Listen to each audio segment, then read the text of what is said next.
Good morning. Welcome to Conversations Here and Now. My name is Naresh. It's Wednesday, 22nd of October, and thank you for being here with me.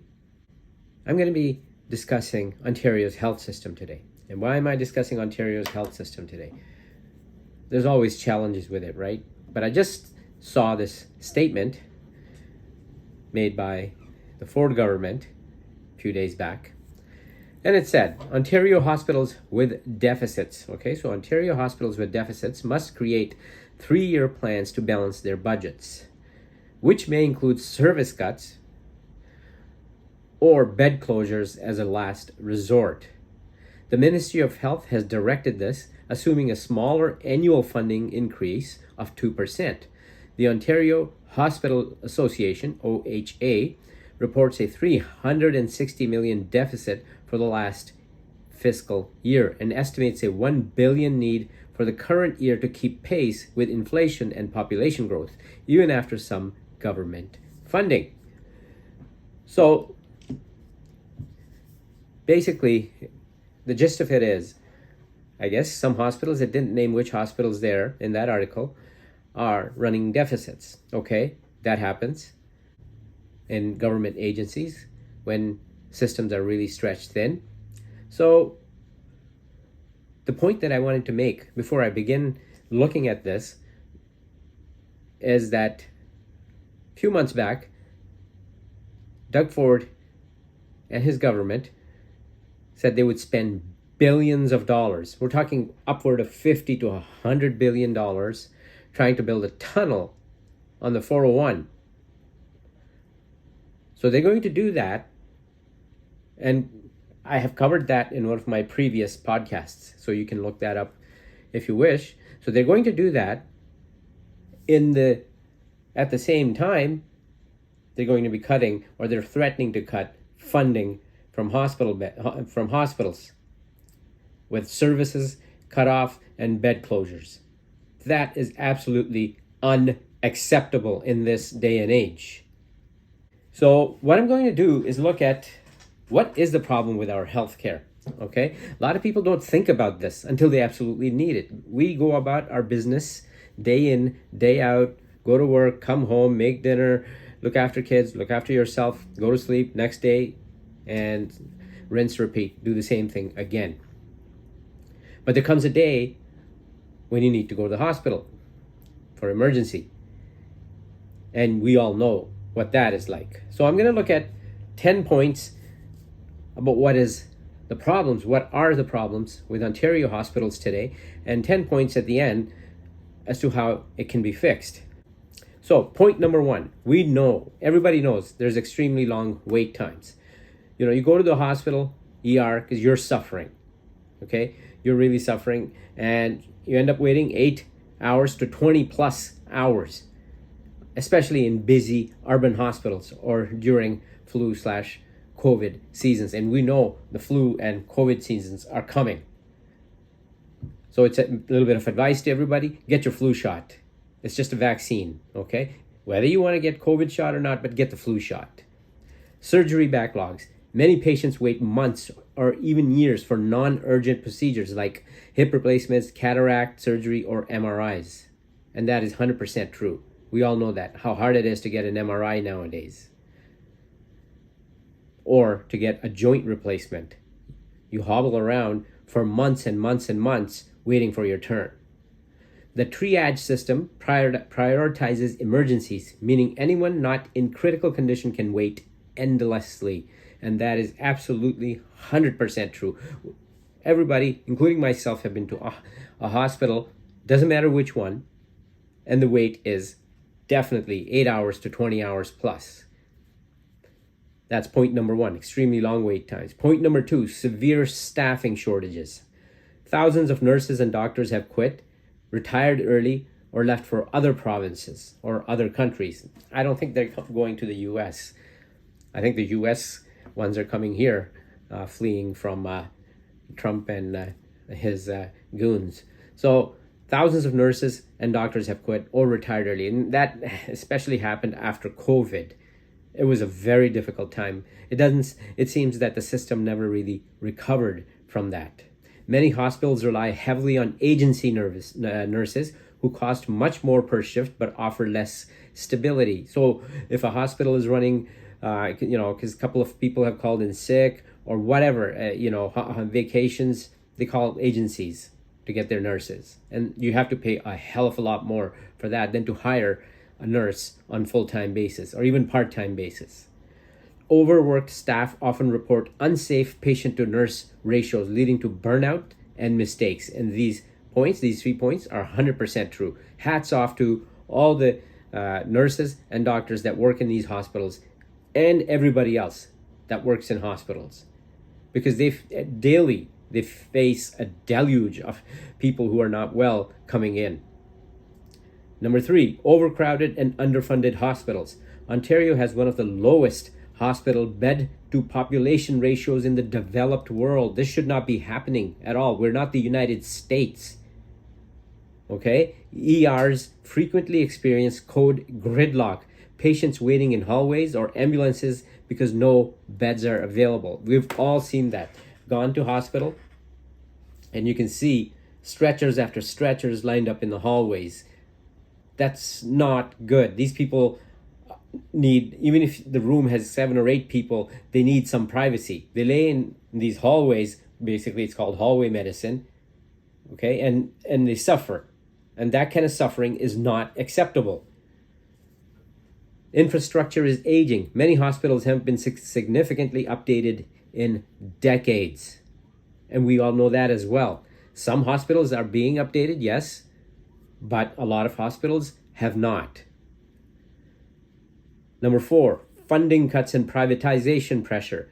Chronic underfunding. When you're increasing a hospital's funding by just 2%, that's not good. Costs everywhere have risen by far more than 2%. And that includes hospitals.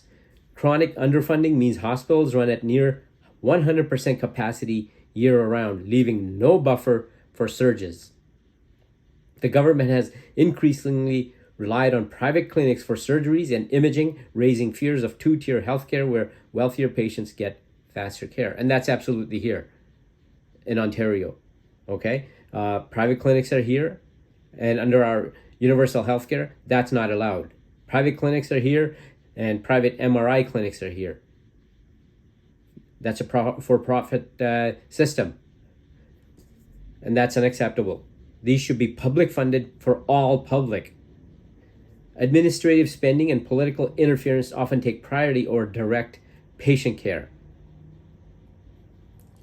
Point number 5, difficulty accessing family doctors. And this one is the reason people end up so much at hospital emergencies. Nearly 2.5 million Ontarians don't have a family doctor. Without a family physician, people turn to walk-in clinics or ERs for routine care, clogging the system. And every time you go to an ER, no matter which hospital, it's in Toronto, Mississauga, Oakville, Burlington, Hamilton, it makes no difference. They are clogged. As I said before, at least an 8-hour wait and longer, depending on what you're suffering from. If it's a severe case of flu or, COVID or something, then you're going to wait. And you know what ends up happening is people, a lot of times at home, they get sick and they say to themselves, well, you know what, I'm not going to go. I'll just ride it out. Because if I go there, I'm looking at a 12-hour wait, 15-hour wait, hallway stretcher situation where I'll be lying in a hallway on a stretcher. So people just don't go and make their conditions far worse. Okay? So that is unacceptable. So 2.5 million Ontarians don't have a family doctor. Without a family physician, as I said, people will keep going to ERs. Many doctors avoid taking new patients due to paperwork burdens and insufficient compensation. And that is absolutely true. If you do have a family doctor, then you know very well that every time you make an appointment, if you can get an appointment in a week, you go there, let's say your appointment is 2 p.m., you're not going to see the doctor until 3 p.m., 3:15, maybe even 3:30. You're just sitting there because it's so busy. These poor doctors are running around going crazy. That's unacceptable. Why is it that we don't have enough doctors? Why don't we have enough medical graduates?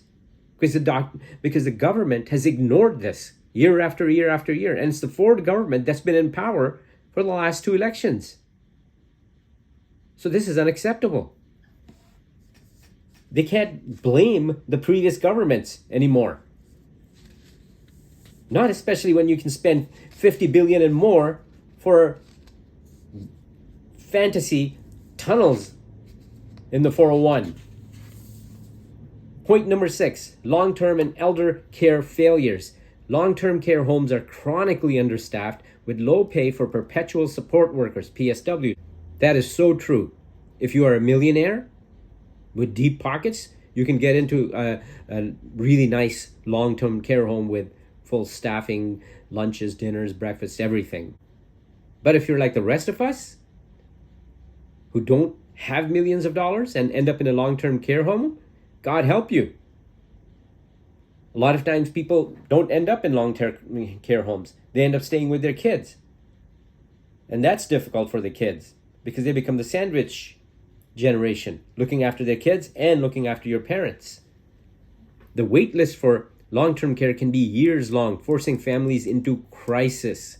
This is unacceptable. Our seniors have paid their dues. They've worked hard in their lives. They should not have to suffer like this. And Doug Ford has done nothing to fix this. Number 7, mental health and addiction gaps. Mental health services are fragmented and underfunded. Wait for psychiatric care or counseling can stretch months, especially for youth. Addiction treatment and harm reduction services remain inconsistent and politically divisive. Basically, we all know. We see them. You go downtown Toronto, you see patients walking around who should be being treated and they're not.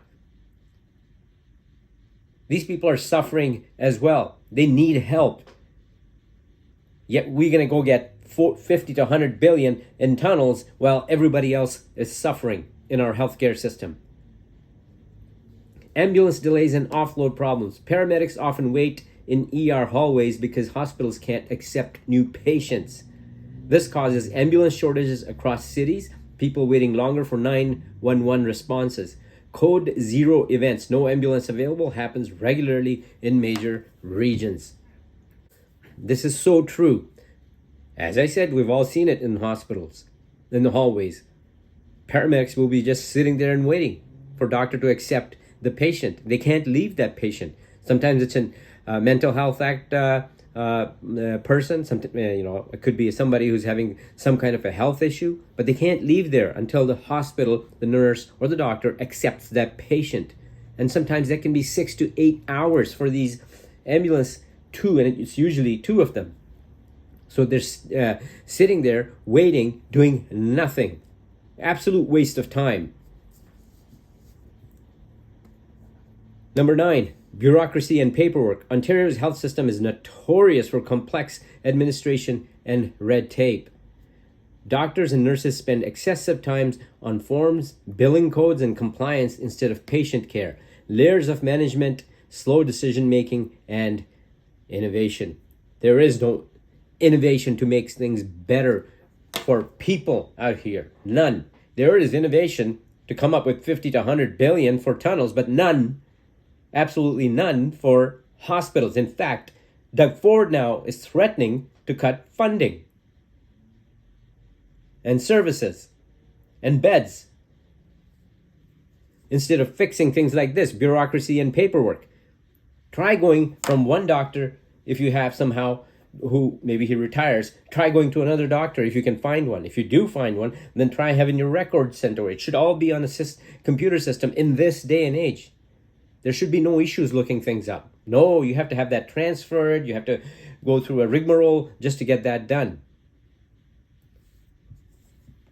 And number 10, big one, urban-rural inequality. Small towns and northern hospitals often lack specialists, equipment, and consistent staffing. Rural residents must travel hours for advanced tests or surgeries. Indigenous and remote communities face the harshest health disparities, including lack of clean water and culturally safe care. None of this needs to be happening. None of it. The money is there. It needs to be spent better.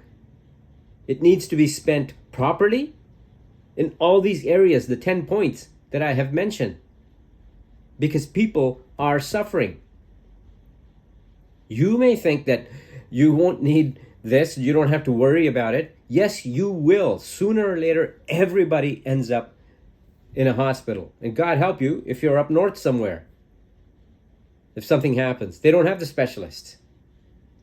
Specialists don't want to go up north and practice medicine. No incentive for them to go there. Up north, they can't even find family doctors. Forget about specialists. So they have to travel hours. Unacceptable. So Ontario's medical system struggles with long waits, staff burnout, chronic underfunding, bureaucratic inefficiency, and unequal access. And why is it that it keeps going every day? You know why? Because it's the dedication of the frontline workers that are actually there. Nurses, doctors, PSWs, and paramedics who keep it running despite the huge cracks that are in the system. They work hard. And they have to fight for every little penny of a raise that Doug Ford doesn't want to provide them. These people are the people that actually deserve the raises. Because every day is a deluge for them. There's no slow days for them. Not anymore. So it's time for a serious plan to rebuild Ontario's healthcare system. So these are 10 points that I'm looking at that can help. Invest in people. Pay nurses, PSWs, and paramedics fairly and give them the support and staffing levels they need. And this includes doctors as well. Number 2, expand hospital capacity. Add more beds. Modernize aging buildings and stop running hospitals at 100 capacity year around. They all run at 100% capacity. A major emergency comes, that's it.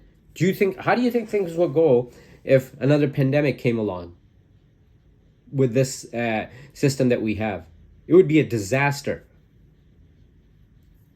Number 3, guarantee access to family doctors. And that is not happening, and it's absolutely unacceptable. Make it easier for new and foreign trained physicians to practice and expand team-based care. Because if you can get hospitals, this has upset me a little bit. If you can get more doctors, that would cut down on people's visits to the ER. Point number 4, reduce red tape, cut the paperwork, simplify digital systems, and let healthcare workers focus on patients, not forms. I should be able to visit any walk-in clinic anywhere in Ontario and have my records visible and available at their computer system, and that is not the case, and that is unacceptable in today's day and age. Number 5, keep care public. Stop diverting resources to private clinics. That costs more to begin with. Healthcare should be based on need, not income.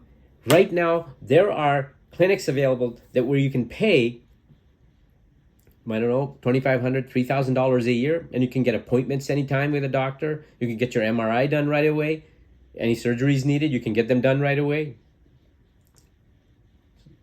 Think about that. Most of us don't have access to money like that. $2,500 per person. If you have a family of 4, that's $10,000. Even paid middle class people can't even afford that. Fix long-term care. That's point number 6. Fix long-term care. Pay PSWs fairly, enforce proper staffing, and expand home care so seniors can live with dignity. So if Doug Ford can't help seniors in long-term care homes, he needs to do something so they can stay at home, have more PSWs. Point number 7, strengthen mental health and addiction services. No one should wait months for help in crisis. And what happens when you have a mental health crisis happening, that person suffers. And something can happen which can hurt him or her, and other members of the community. And then the police get involved. And they still don't get the help that they need. Number 8, support rural and northern communities. Healthcare should not depend on your postal code. If rural and northern communities could be well supported, then they wouldn't have to drive 2 or 3 hours to come down to other hospitals and make those hospitals busy. So it's unacceptable. Number 9, improve ambulance response and ER flow. End hallway medicine and ambulance offload delays. That is critical. But these are all critical points. Ambulance paramedics don't need to be sitting in a hallway with a patient for 6 hours while calls are coming in out there. People have had heart attacks, people who have had motor vehicle collisions, gunshots, whatever it may be. They're needed out there. They should be able to come in, offload their patient, and get out for the other calls, especially on Friday nights and Saturday nights. Those are the busiest nights. Number 10, final point, think long term. Create a nonpartisan health plan that lasts beyond election cycles, built with input from those who actually work in healthcare. It is unacceptable, absolutely unacceptable for Doug Ford to be spending up to $100 billion on his precious highways that won't be open, highways and tunnels that will not be operational until 50 years, 75 years, while people are suffering for healthcare right now. Ontario hospitals are not failing because of their workers. They're failing because those workers have been stretched to the breaking point. If we want a healthcare system that truly serves the people, we must invest in it fully, fairly, and for the future. Because one day, every one of us will need that system, and we already have, depending on your age. And when we do, we'll be glad we fought for it. So you ask, how can you fight for it? Call your MPP at Queen's Park and let them know what's going on. Tell them to fix the system. If everybody calls and constantly, badgers them, there may be a change. When elections come, really ask these MPPs what they plan on doing for healthcare and hold their feet to fire after they get elected. They make promises. Oh yeah, we'll fix it, and this is coming, this funding, that funding. Elections come, and Doug Ford will jump up and down saying, I'm going to be spending another 5%, 4%. It never happens. He's giving 2% to hospitals this year, 2%, and we know how costs have risen due to tariffs. It's unacceptable because then beds will close, services will be cut, and people will keep on suffering, and the suffering will get worse. This is a critical thing to be looked after. I think far more critical than spending $100 billion on tunnels that won't be open for another 75 years, 50 years, God knows how long. This help is needed right now. Thank you so much for listening to me. Thank you so much for being here with me. I hope I've given you some idea on what our healthcare system is suffering with. And it can be fixed. It's not that it can't be fixed. And I'm not a complete doomsday guy saying it's absolutely broken. It's only working, as I said, because of the hard work of the frontline nurses, frontline doctors, frontline paramedics, PSWs. But they are severely overworked. The entire system is severely underfunded. If you have any comments about what I have told you about, please leave them. Please make sure you put a comment in. Please like. Please subscribe and share with your friends. And thank you very much for being here with me. And I'll see you again.